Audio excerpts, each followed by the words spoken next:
ইত্তেফাকুল উলামা কেরানীগঞ্জের উদ্যোগে ফিলিস্তিনের গাজায় ইসরায়েলের ইহুদি গোষ্ঠী কর্তৃক মুসলমানদের ওপর ইতিহাসের জঘন্যতম নির্যাতন, নিপীড়ন ও হত্যাকাণ্ডের বিরুদ্ধে বিক্ষোভ মিছিল ও প্রতিবাদ সমাবেশ অনুষ্ঠিত হয়েছে।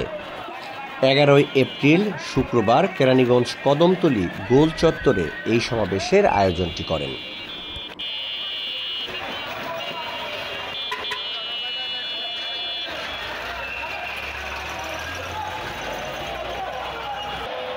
আলহামদুলিল্লাহ, আপনাদের অর্থ পৌঁছানো যাবে এবং পৌঁছানো যাচ্ছে। গাজায় বাংলাদেশি স্বেচ্ছাসেবক কাজ